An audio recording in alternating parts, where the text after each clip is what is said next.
What's up, guys? I'm at Radar Festival, and I'm here with Ithaca. How are you both doing today? Good, thanks. Yeah, pretty great. Awesome. Yeah, we were just saying, the set before, a few slight technical issues, but I mean, other than that, you guys killed it. So Thanks, dude. Thanks, yeah. We had a great time. Yeah. It was sick. One of our favourite shows in a while. Yeah. What do you think about the Radar Festival lineup this year? Like, it's obviously kind of sticking to, I guess, the ethos of like prog rock and stuff, but it's quite diverse, isn't it? Hell yeah.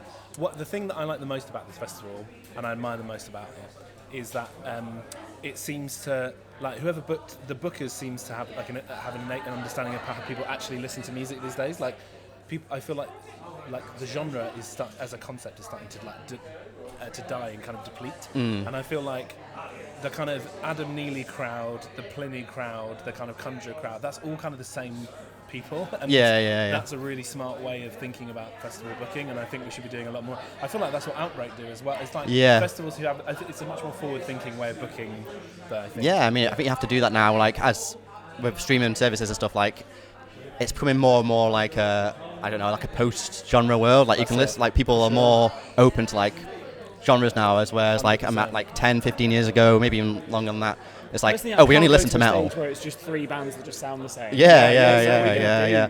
Like, if you go to, like, a strict metal festival, like, sometimes, like, I don't want to listen to metal for, like, at least a month now. I just want a palate cleanse. I have no interest in that. I think this is way better. Yeah. We listened to Zero Breakdowns on the way here. Yeah, that's right. Yeah. Are you sticking around for the weekend then? Are you seeing anyone while you're here?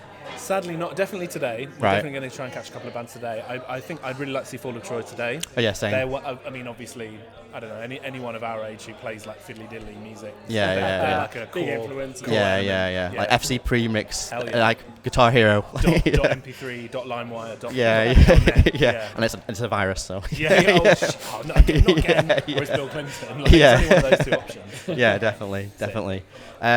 So Monday will mark the 2-year anniversary of the latest album, They Fear Us. Is it really? It is, yeah. I didn't even know that. Yeah. So Brilliant. you got to celebrate, I think. Yeah, for sure. Yeah. Yeah. How are you feeling about that album 2 years now? Not only like, I guess. believe it's been 2 years. Yeah, that is crazy. It's Yeah. by. We've done so much since. Like, the amount of tours we've done,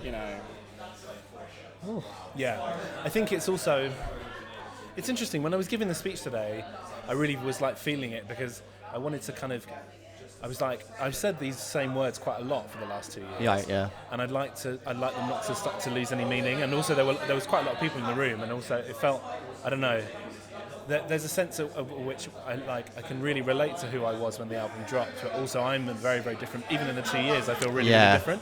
And so trying to even frame the stuff that we say every show in a way that is more relevant to like where we're at now and the progress that we've made. And you know what I mean? I think and even playing some of the songs and being like, okay, this is like how this sounds now, if that's not a really wanky thing to say. In a way that feels more like we're not just playing kind of an old song. It's like, kind of trying to rejuvenate it. Yeah. Well, I think like the message is, regardless of how like you feel about it, like it's great that you're in a better place, and with the messages that are on there, it's unfortunately kind of going to be a timeless message. Like, trauma is unfortunately going to be a constant in many ways, shapes and form.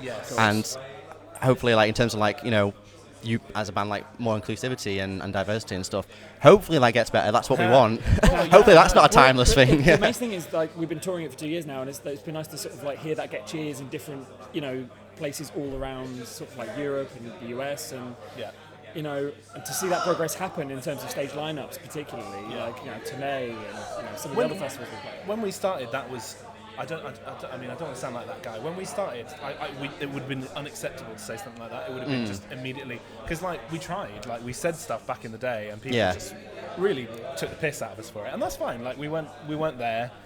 We didn't necessarily, whatever reason, right? Like, people didn't want to hear it. Now the fact that, as you say, like it gets actively like cheered as like, we should improve diversity, we should make things better. Like, that is an enormous cultural shift within our scene, and something to be celebrated for sure. Yeah, massive progress. Like you said on stage, there has been like steps forward. Massive. There's still work to be done. Exactly, and I think it's healthy. It's really important to acknowledge both, because I think people feel very kind of depleted about the diversity conversation. They're like, oh, we haven't fixed it.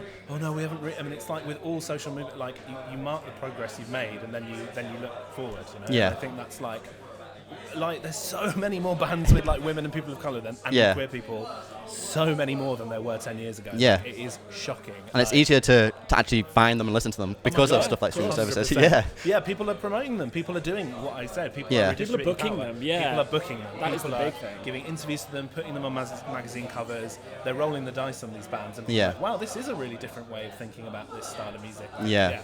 Progress has been huge. Yeah. Well, how do you feel about like obviously there's a great impact from the album, all those things that it's helped you to achieve, like the tours, the shows, like today. How do you feel about that in terms of, you know, looking back to where you were 2 years ago, but also how do you feel about the messages in yourself, like the actual, because I guess it was all about personal experiences and... Yeah. It was. Well, it's been cathartic to play it a lot, hasn't it? Like, very, actually. Yeah. I mean, I know a lot of the lyrics and the content are more about sort of Mills's life and maybe yours and like some of the themings of it, but like to get out on stage and sort of let that loose night after night sometimes is really nice. 100%. I think what I find really interesting about, as I said, kind of what I was saying earlier, like playing them now at 34 compared to when I was writing them at 31, 32 during the pandemic. Yeah. Like, yeah, I feel a very, very different person in a way that I'm really happy that I feel different. But not that I, you know, like, but there was some stuff I was really working through when I was writing this album, really specifically, that now is markedly better in my life. Yeah. Like, is I significantly feel more well and more kind of whole and healed, and all the stuff that I blab on about. Like, the only reason why I say it is because I do feel like it worked. Like, I worked really hard, and I feel a lot better. Yeah. It's not perfect. Like, it's not a linear. Like, healing is not a linear journey. It's like coming around the mountain back to the same things a lot of the time. Yeah.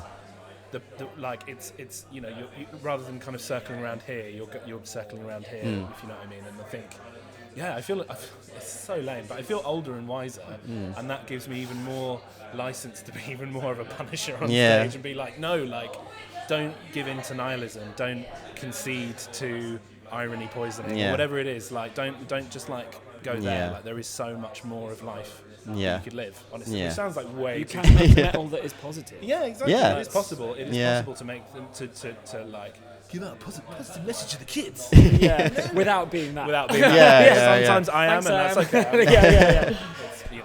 Well, imagine if you were older and not wiser, so... Well, exactly, right, yeah. Exactly. Yeah. A few steps back, but. Exactly. Well, sometimes I'm like, am I wiser? Yeah. Well, I've seen like quite a few reviews and like feedback and stuff like that from fans that they've gone as far as to say like this is kind of push the boundaries of what modern metal and metallic hardcore is. I don't know. Album? Your album. Oh, right. I don't know if one you agree, and two, who are and there, why? No, okay. Are there any other bands that you think are doing that yourselves that people should be checking out? I'm gonna play the. Am I allowed to swear on this, by the way? You can swear as much as you want. I'm gonna play the dickhead card here. Okay. And say, I know this is a bit cringe, but I think I really, whenever I've listened to the record, which is not that often, but if I ever think like I listen to it, I'm like, yeah, actually, we took some big swings, actually, and like particularly for them, like we took some big swings, and we made a couple of really brave choices, and we're like, fuck it, because you know the pandemic and like the veil between this life and the next was thin, or for whatever, or we just didn't give a shit, or whatever, you know, we felt empowered to. Yeah, we always always wanted to take some of these big swings, but we never felt the confidence to, or we never felt there was room to. And so I feel whatever. I mean, people have said some incredibly nice things about the record, and you know, I can be like about compliments, but I do take that really, really seriously. Yeah. And I think part of the reason why is because there were bands coming out at that time in particular with records that made me be like, okay, we're allowed. Like the doors are getting kicked open. Like for me, I mean, Glow On by Turnstile was actually a huge. Like I think we seriously underestimate how much like aesthetically, sonically, culturally.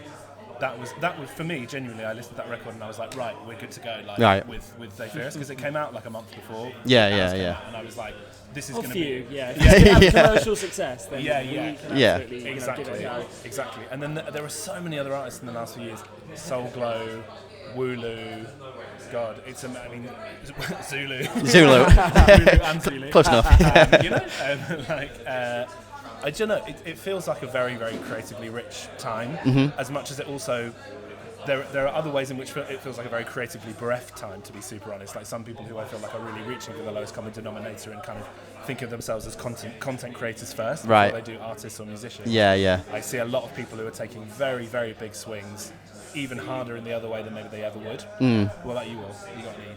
Yeah, for sure. I mean, even some of the sort of bands that we came up with and are playing here, like, you know, like Conjurer and Area, and they've been pushing sort of the boundaries of English sort of, and British music. Yeah. And, God, like, to play shows with them has always been a pleasure.